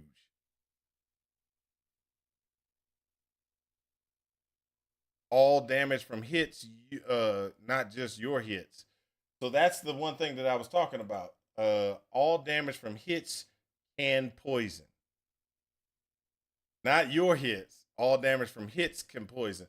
So that means and that's what I was sitting there saying. I don't know. You were like, hey, my EA Ballista might be back, and I was like, I don't know. You're gonna have to give me a second to figure this out because I have to read this. This is all damage from hits can poison. That means your mind should be able to do it. That means anything that you do, anything that's tied to you could be. It could be. Now they might actually go back and be like, "Oh no, we misworded it. It's your hits." But from the way it sounds like any hit. So that means traps, mines, ballistas, all should poison, and minions should all poison, and that's a big thing. But they did make some changes that kind of will affect us, and one of the things that they made a change on is they got toxic delivery. Poisons you inflict with critical strikes deal 20% more damage, 5% of poison duration, inflicted recently up to a maximum of 100, recover, etc., etc. So it does make a little bit of difference, but not a lot. But when you sit there and you talk about 60% of whatever the hit is going to be is going to automatically be considered recoup, and recoup can stack. That's one of the things that I actually like about recoup.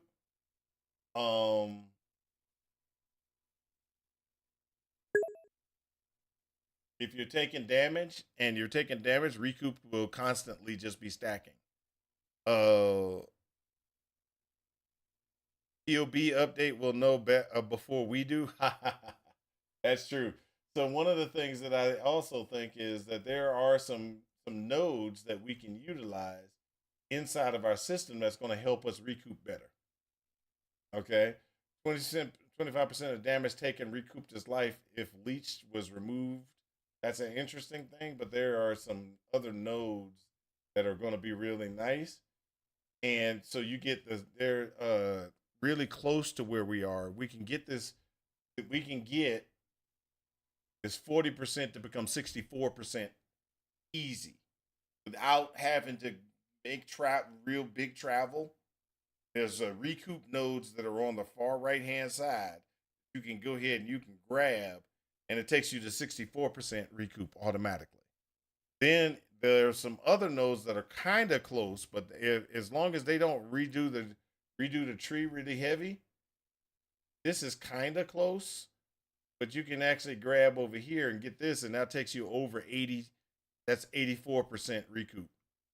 So you'll get this, these three, and these three, and then you got 84% recoup. So damage, damage taken, recouped his life. So you're gonna get.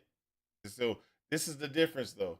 So this will give you 40% damage recouped from elemental damage, things like that.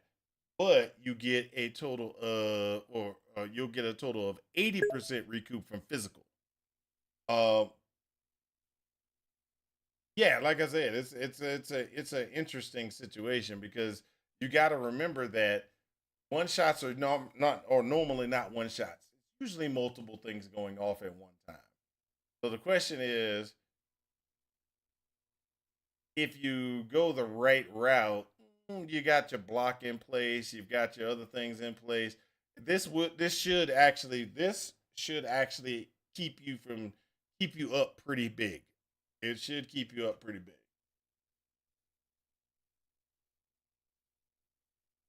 Because if you run an evasion and you're doing an evasion configuration, you should be able to avoid getting hit with everything back to back to back.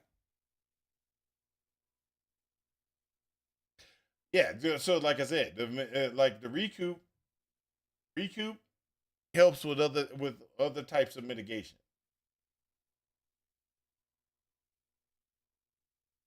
So after Steel Skin takes it, Petrified Blood can take it. After all the mitigation that you have first, then the damage hits the recoup, and then your recoup would actually give you extra life on a regular basis. And so as long as you're running around and doing things, you should have a pretty good amount of, because recoup stacks.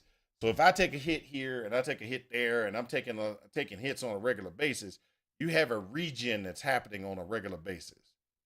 And so if you do it correctly, you should be able to take a pretty big hit and already be having health coming back. Because most of the time it's like you got hit and then boom, the next one killed you. And so those are the situation.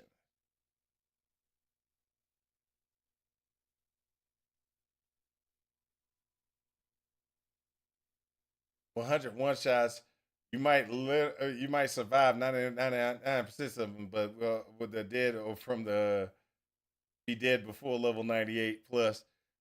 Like I said, this is a very big thing, because you're not going to be taking any DOT. You're not going to be doing any having any of those issues and stuff like that, because DOT is going to hurt you.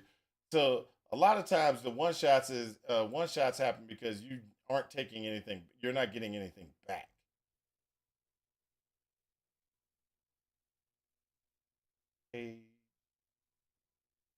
From patch notes. Nope. Still no patch notes. Patch notes probably ain't gonna come back for another 12 minutes or so.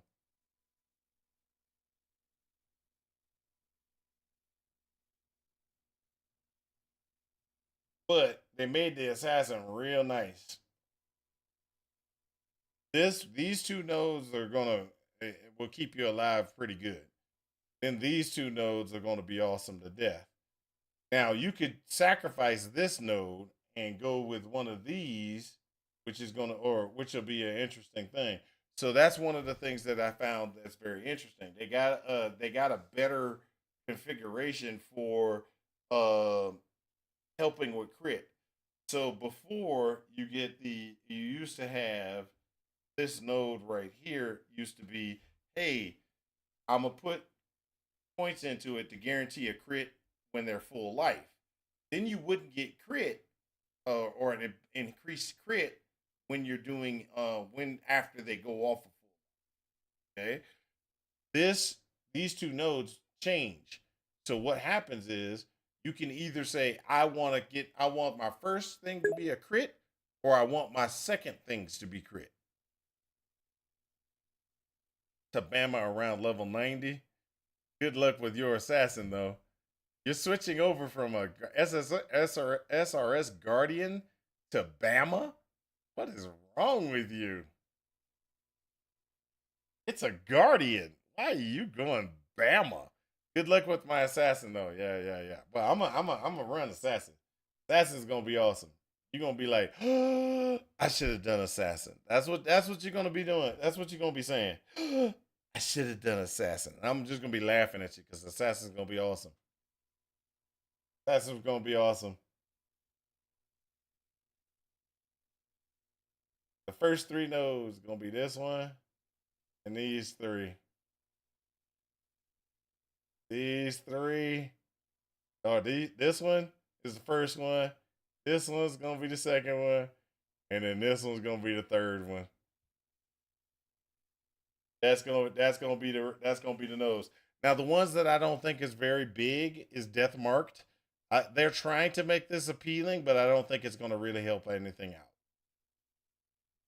The second one that I don't think is that big of a deal, but it can be, is this, where spells are automatically going to have whatever your weapon has for crit, for crit. So you can take a spell that has a 0% crit chance base, throw, and it automatically get the 7% or 6% from the weapon that you're carrying. That's actually a pretty good thing if you wanted to be like, I'm going to be casting spells and I want to make sure that I get that crit chance, and go from there. But as it stands, I want to absolutely decimate Eater and get at least one stone. Might not even go after Exarch. I can't even tank one ball with 90 plus fire resistance. I'm going Poison Spark Assassin will be smooth sailing. That's what I'm saying. That's kicker. That's what I'm saying. It might be crazy good now. You don't have to do chance with poison. You don't have to do any of that stuff because it's automatically going to convert to poison, whatever damage you do, and a lot cheaper. Yes, it's going to be a lot cheaper. So, are we dead yet? Are you saying with your SRS Guardian, you're unable to do Exarch?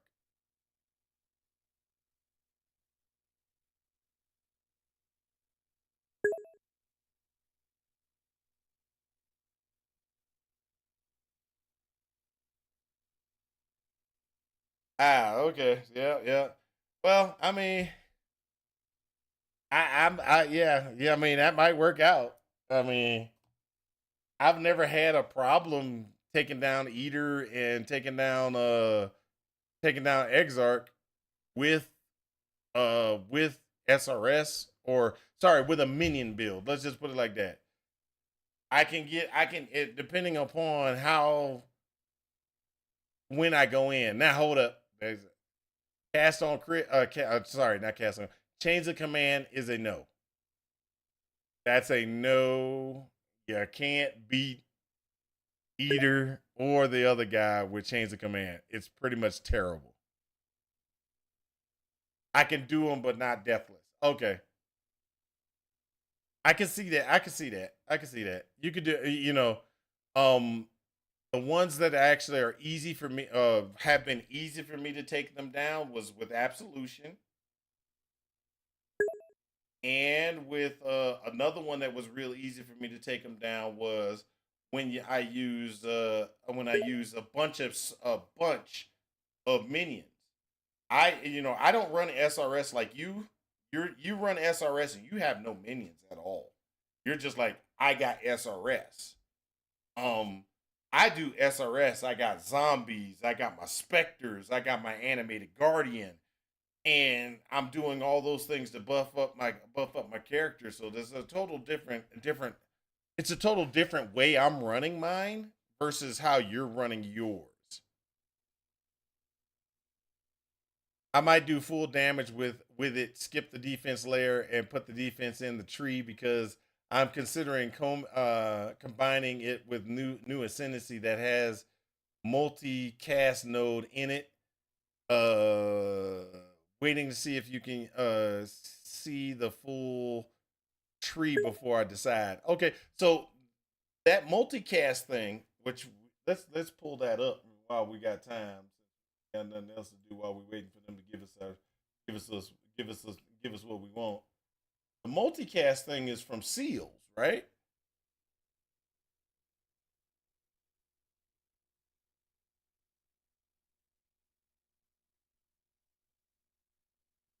Unsealed spells gain 5%, uh 5% more damage each time their effects reoccur.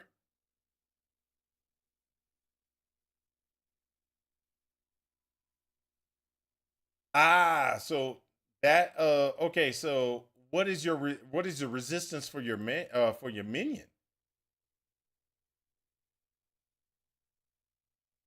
What's your resistance for your minion? And this is another thing. Um when you're running like SRS skeletons, um chains of command or any of those things and you're going up against a pinnacle boss or any of those, you're supposed to have blessed rebirth. If you don't have blessed rebirth, a gem with, or I'm sorry, a jewel with blessed rebirth, you might as well say you don't go up against those guys. You can't go up against those guys without blessed rebirth. That's like crazy. Um, I don't know. Yeah, so that might be some of your problems is that you're not utilizing some of the other things. So will it pop up if I do blessed rebirth like that? Here you go. Minions created recently cannot be damaged. Okay? So that means you got four, they will stay up for 4 seconds at least before they take any damage. And if you're doing and if you're casting fast enough, they will go out, they will do damage against the guy, and they won't necessarily get wiped out immediately. As soon as you cast them, they get wiped out. That prevents them from getting wiped out from area effects and things like that.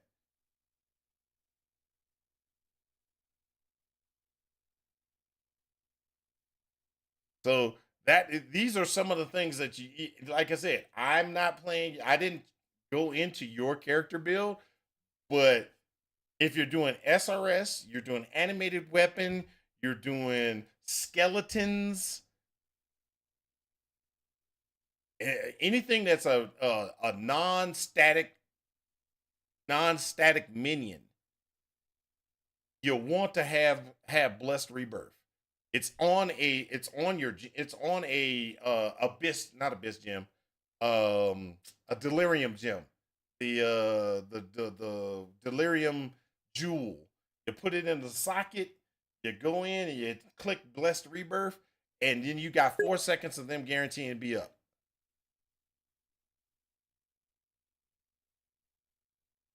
You don't need a megalomatic gem. You don't need it. You can do it on a regular gem. On a regular gem. Okay, so let me show you. So if you do items, yeah, y'all can see. If you do items mid right there, medium jewel, blessed rebirth. That's all you need right there.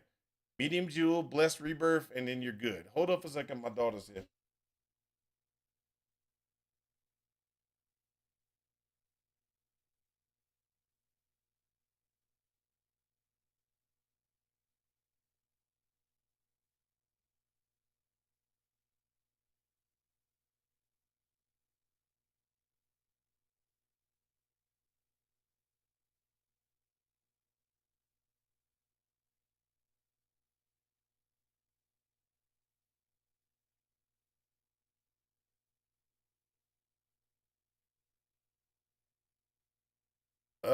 Yeah, so you do it on a regular gem. It's a regular medium gem, minion gem, and you just roll up until you get blessed rebirth. Normally what I do is blessed rebirth and renewal. Renewal gives you double on when they're on full life, they get a chance for double damage.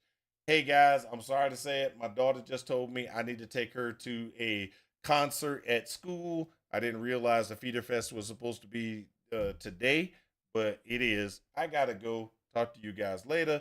I'll try to review the what do I call it? I'll try to review this stuff a little bit later on tonight. I gotta go get her there right now. Talk to y'all later. Peace out. Bye.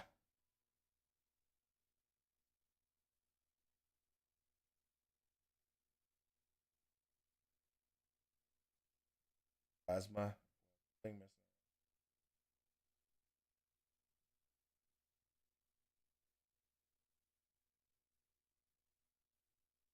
Oh, that down.